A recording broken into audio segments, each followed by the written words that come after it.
All right. Hey, this is Steven and Chad with me today. Howdy. Uh, hey, Chad.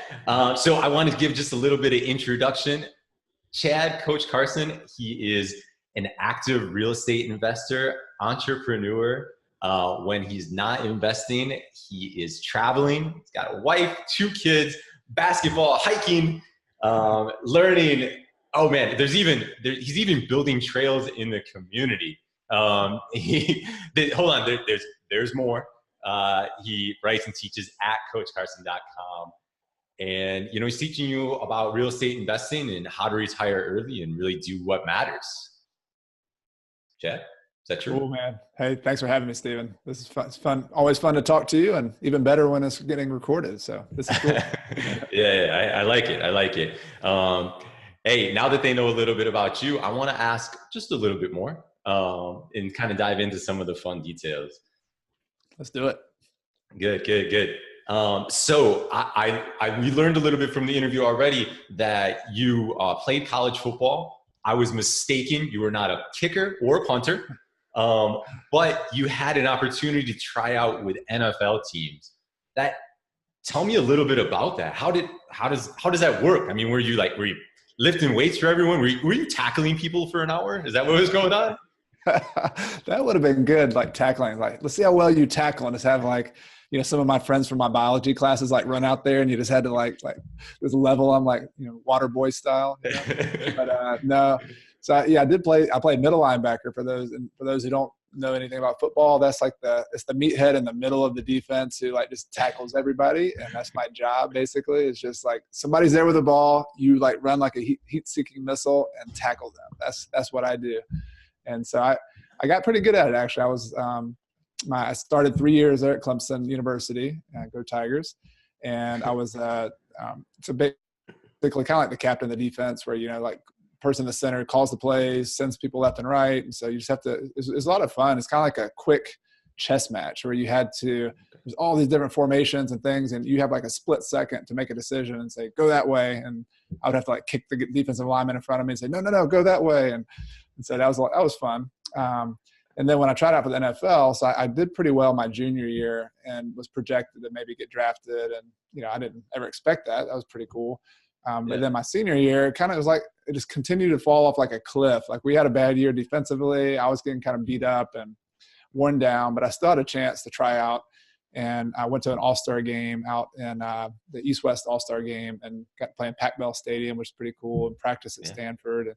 And as I mentioned, I was kind of just it was the end of the season, and they had 200 scouts out there just watching you practice. And I didn't know how this was going to go. I thought, they'd put somebody in front of you and you tackle them.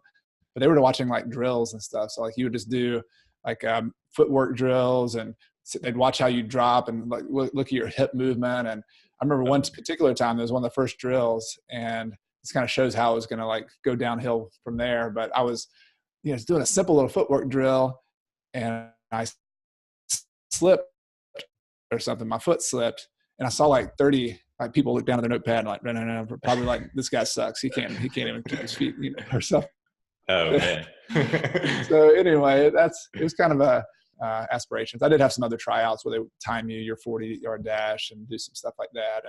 But it didn't work out, probably for the best in the end.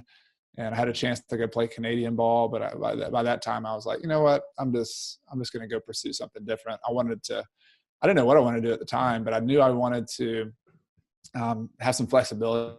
I really like studying abroad, and I didn't get to do much of that. I went for a couple weeks to Germany my freshman year, and I spoke German and learned that in college. And so I just had this itch, and I didn't know what the itch was, but I knew it wasn't being put in a box.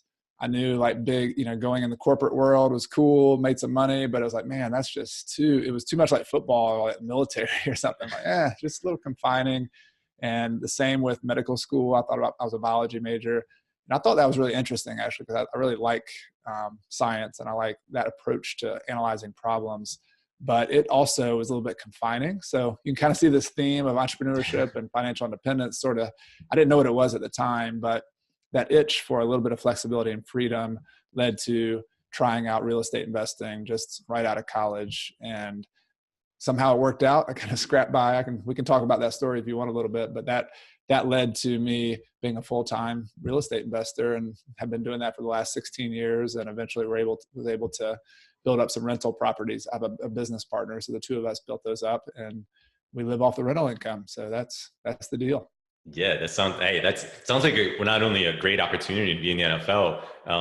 Also, you use the term. I've never heard the term playing chess and kicking a defensive lineman in the same. I don't think in the same statement. So it's just a lot of interesting, fun facts about that. So I like exactly. that. Yeah. But no, you mentioned real estate. So I want to start asking a question about that. So in the beginning, you said you were making money, but really, what did that look like? What kind of income was coming in? What were your expenses? Really, just kind of paint me a picture. Yeah, it's a good question. I mean, in short, it was a lot like it's just flipping. So if you've ever heard of like Gary Vee flipping shoes, or like people flipping stuff on eBay, I was just flipping houses. That's really what I was doing. And which the crazy thing about it, I was living in my parents back in my house in Noonan, Georgia, in my old high school bedroom, and going out and talking to people about buying their house. And it still blows my mind. I'm like, what kind of guts or balls, whatever you want to call it? What you were going out, a little 23-year-old kid who who's living in his parents' bedroom, going up to 50, 60, 70-year-old people saying, yeah, I'd like to buy your house. I'll pay you cash for your house. Wow. And they took you seriously. They took you seriously? I guess so. Yeah. I mean, somehow and I've thought about that some, because I help a lot of people, new investors who had that same kind of confidence issue. Like, man, what am I doing? And it might be youth. It might be inexperience. It might be whatever, we all have kind of confidence issues with something. Right. And what I tell them was a couple of things. One, I was just willing to hustle. I think people sense that I didn't try to put myself as an expert. I was just there. I was sincere. They could tell I was hustling. They could tell I wasn't trying to pull one over on them. I'm just like a real person, just talking to them and not trying. I didn't have an agenda. And I think that if you approach whether you're a beginner real estate investor, a beginner online business, or a beginner career, whatever it is, that a little bit of humility, a little bit of hard work, those are the kind of old fashioned virtues, but I think they go a long way. And in the social media world, or high tech stuff and all that, those things are still the same.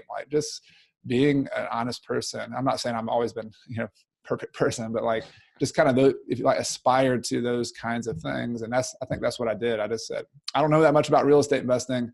I'm going to learn a couple tools. I'm going to be a consummate learner. I'm just going to learn as much as I can really quickly, and then just hustle. And I think that's the kind. So it took me 6 months with getting a ton of no's, no.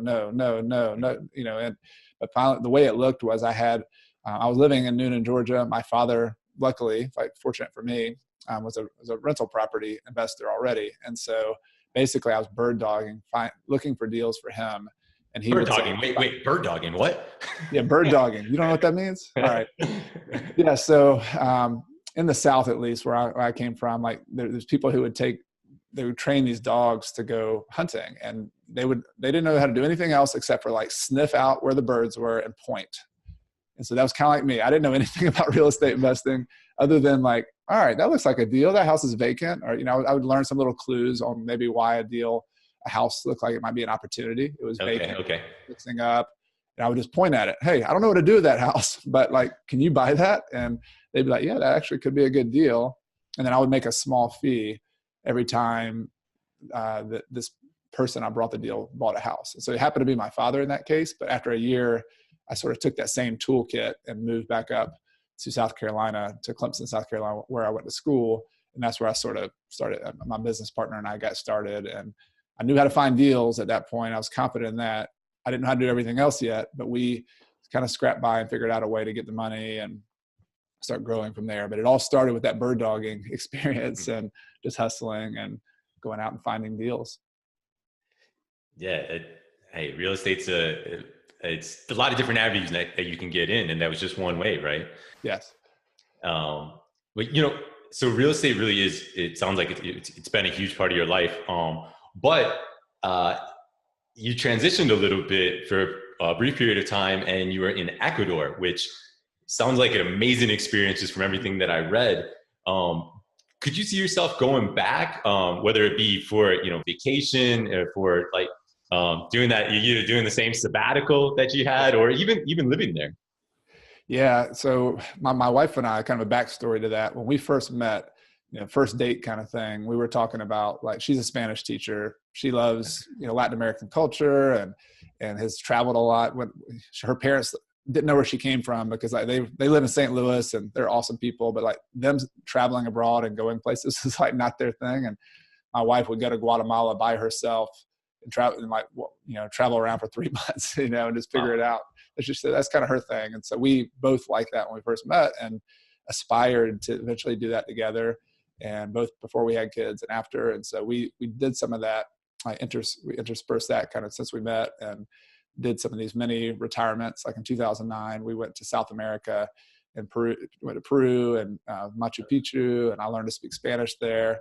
Went down to Chile and Patagonia, went hiking and all over the place, and ended up in Buenos Aires and spent some time there and made some good friends. So that was kind of like what we did before kids. And then Ecuador was really cool. It was 2017 and 18 for about 17 months. We have kids. We had two, at the time they were 3 and 5. And we really wanted them to have the experience of going abroad and early in their life to learn a foreign language. We just had read a lot about how that's just language is so interesting.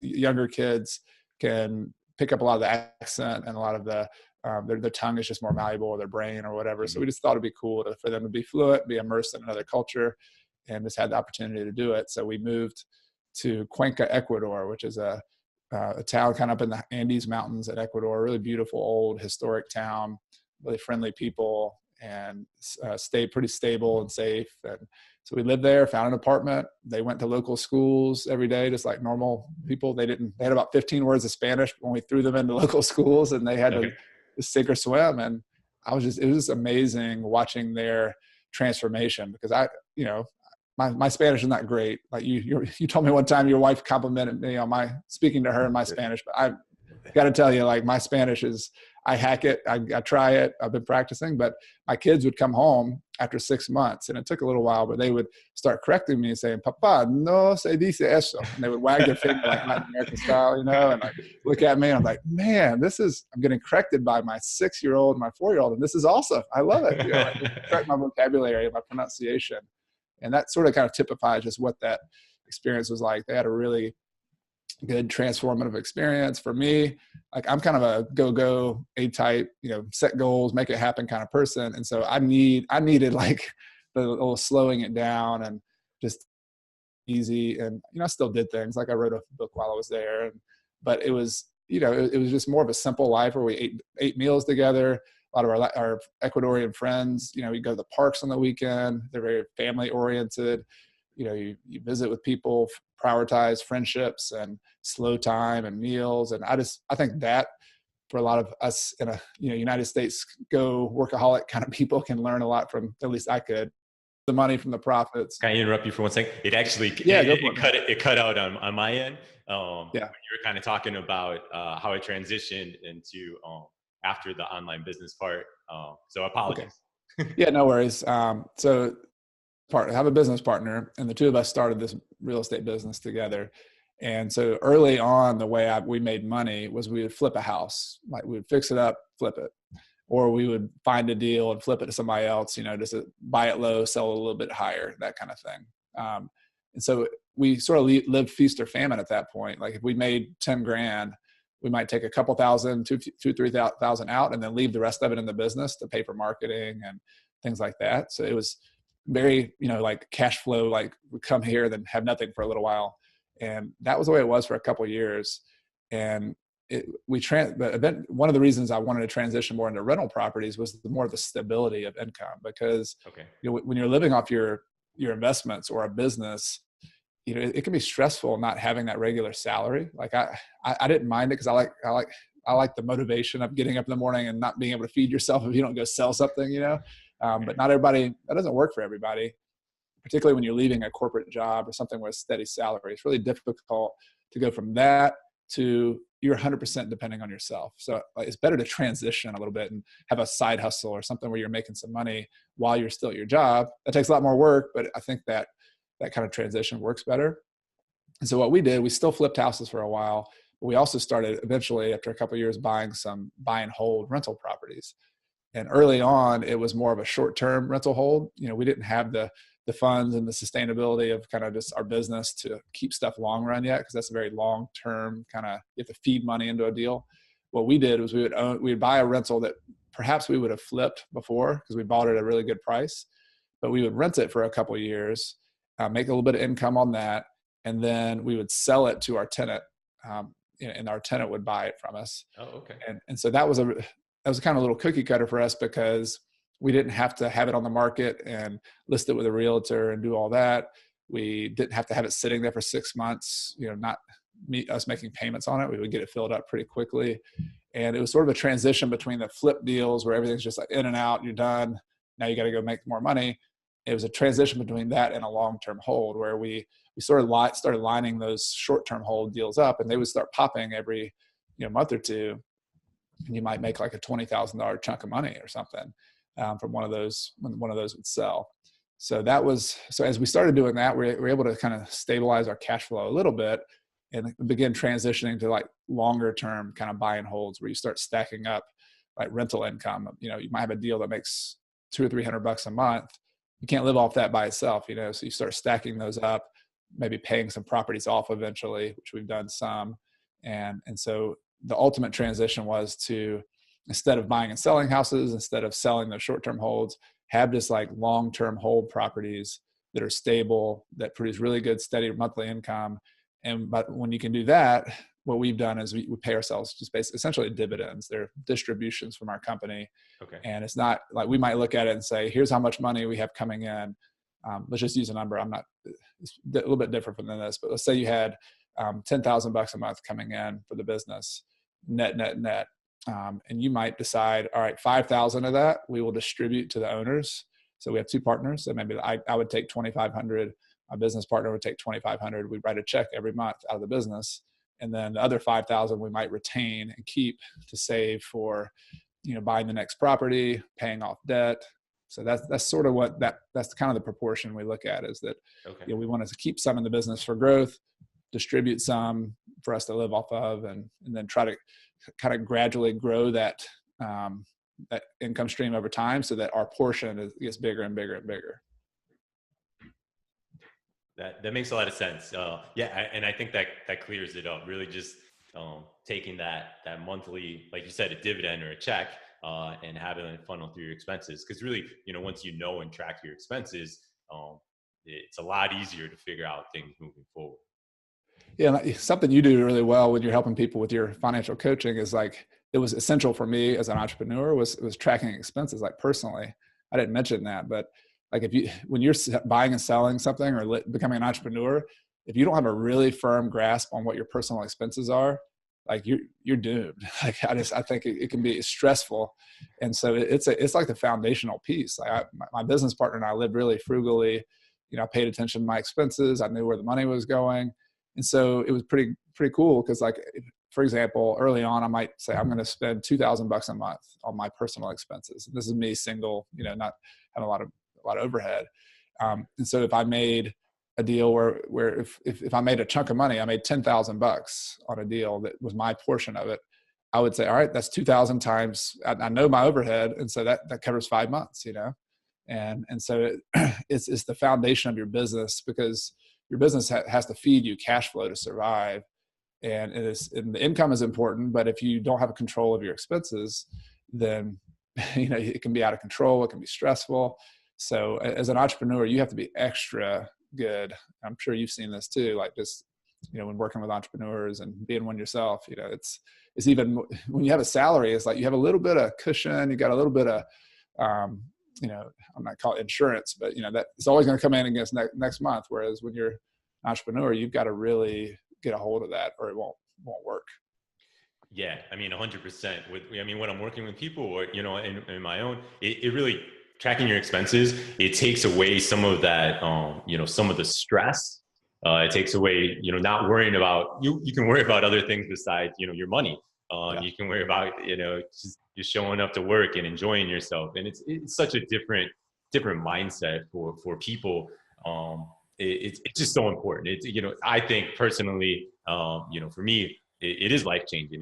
Having that really the better life just from that little piece of changing, what you do and how you really interact with your money. It's great. I agree, 100%. Yep, you're doing good work, man. That's and congrats on the BP podcast, by the way. Like that's at least this week. That's kind of recent news. So that's cool. Hey, thank you. Appreciate it. Yeah, always nice to see your name out there and, getting the message out there. It's important. Speaking of getting the message out there, when I do these interviews, there's been a lot of people that I've had on, some great people getting the word out. So I've had the Frugal Woods, who called Frugal Weirdos.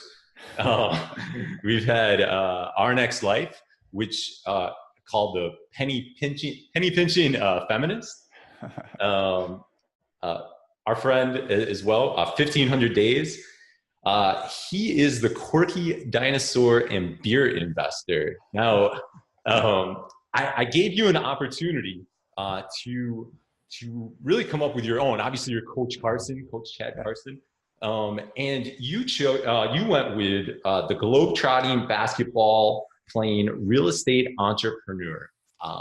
My question is just, how do you feel about that? Do you love it?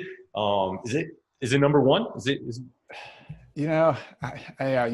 a good question, and I wasn't 100% satisfied with my answer. I got to be honest. Like, even the real estate thing, like, I do. That's kind of been my niche online, and I've studied it so much that's like my thing. But I don't really identify even with that, So maybe like, yeah, the globetrotting. Yeah, I like the travel thing is cool. Like that's definitely a part of my family's life, and it's really important to us. The basketball, yeah, it's become like a stalwart in my week. Like I played last night, and like I feel like a hero for like an hour and a half, where I can run around with like these guys. None of us are that good at basketball, but we can run around feeling like really good about ourselves. So that's important. And yeah, I don't know. Maybe you can help me out with the third part of it. What do you think? Great. I was going to ask if you'd like any suggestions. This works out well. So this is what I came up with. I have you I would describe you as the gridiron real estate conquistador. And how was that one? Did you like that one so far between the two? So far so good. Yeah, I like the Spanish edition of the Spanish. The only when I go to Ecuador though, or Mexico, the conquistador might be a little heavy, like from some of my my Latin American friends, because maybe the Spaniards would be okay with that. I don't know. It's got a little historical kind of two sides of that one, right? Yeah. I feel like you're conquering things, you're winning things. But hey, you know what? We'll go back to the shop. We'll see if that's one, obviously. All right, that's better than mine. You're doing better. You're getting much more catchy. Like mine was pretty boring. So good. I just trying really to describe who you are in the best light that we can. Thank you. I need help. So speaking of who you are, there was talks of Mayor Carson, Coach Chad Carson. Now, the real question of all of this is, how are you going to win the people? And also, what's your campaign slogan? That's absolutely required. Yeah. So you asked me if I was going to become mayor, because I've been doing so much like local community work and this nonprofit. And it was just funny timing, because I'm using a lot of my free time, I don't have that much free time, but I'm really like doing a ton of stuff locally. I'm just interested in my town and how do we make it better. And I currently do not have any interest in like running for office, because just the nature of it, the schedule is kind of constrictive. But if I were to do that, what my policy would be? All right. So I'm in a small town, And you have to kind of know the context of it's a small college town that used to be 100 years ago, this sleepy little, like maybe even maybe not one stoplight kind of like street basically. And then had a university there. So like, that's what this town is. And it's kind of dealing with growing pains and the fact that the universities, the football team won a national championship. The university is a top 25 public university. So it's got a lot of good research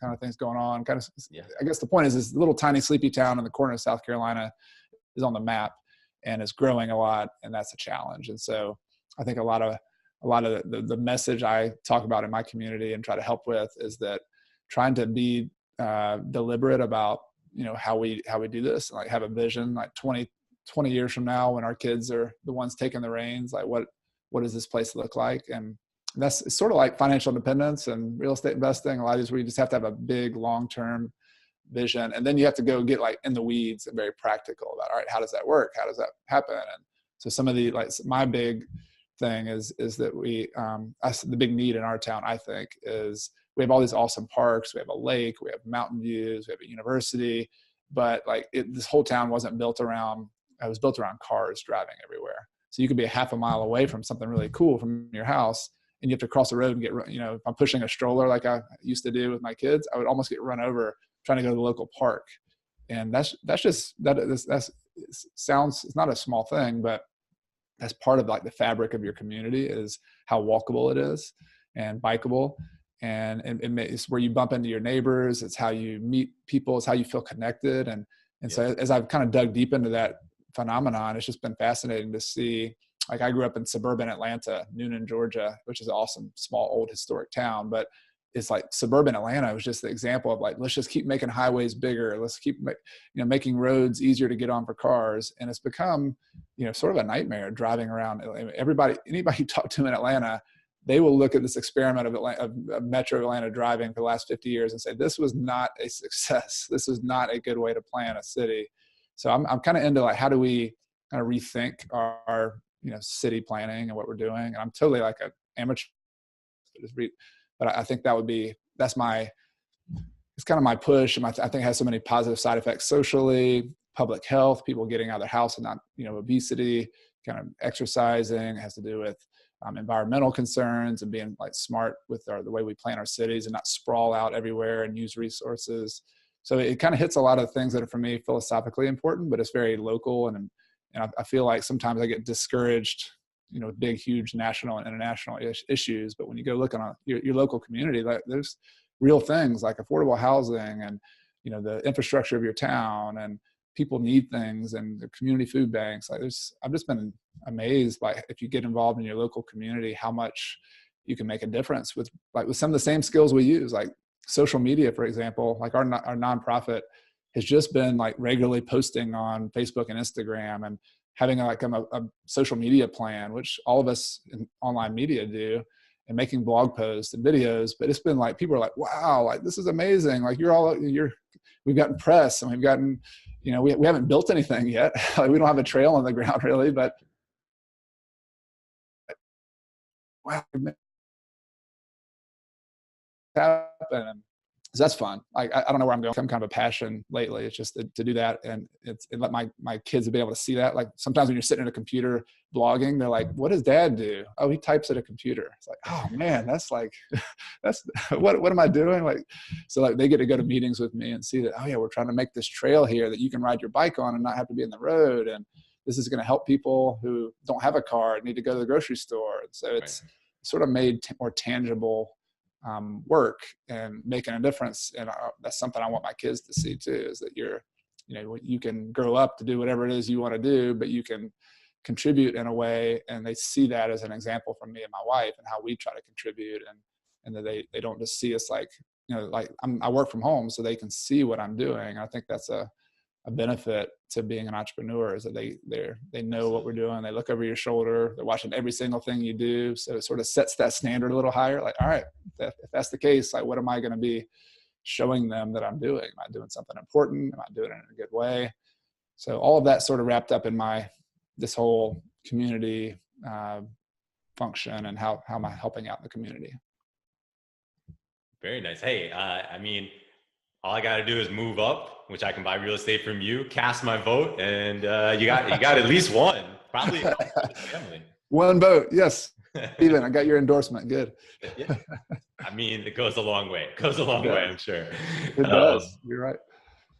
But I wanted to ask, just get back a little bit to. I wanted to get back to the money side of things and really kind of wrapping things up. But what money tip would you like to share with everyone, either that you use or that you think is obviously really beneficial, and that goes along with some of the stuff what you do, in real estate or investing, and of course originality is important or is key. So I have to cut you off there because I got my screen froze, kind of like yours did earlier, for 15 seconds. So Okay. I heard the originality and that, and then I was like, "Uh-oh, what did he just say?" So No worries. Sorry about that. So for what money tip would you share with everyone?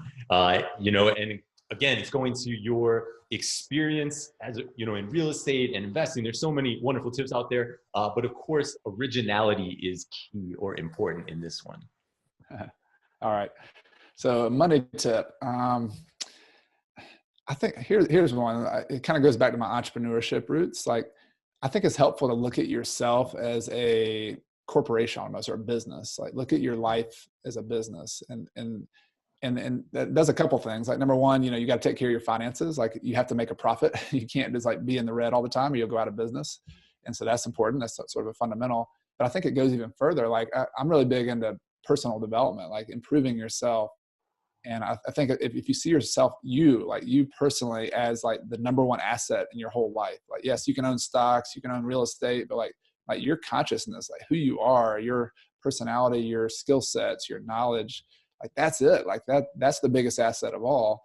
And if you look at it that way, you'll start looking at money like is an investment. Like, so like I've always been big in education. I try to take continuing education, learn things. When I first started real estate investing, I knew nothing about it. Like, it was like just a 2-year sprint of studying. And so like, you as the business is, you start investing in yourself differently, even your health, take exercise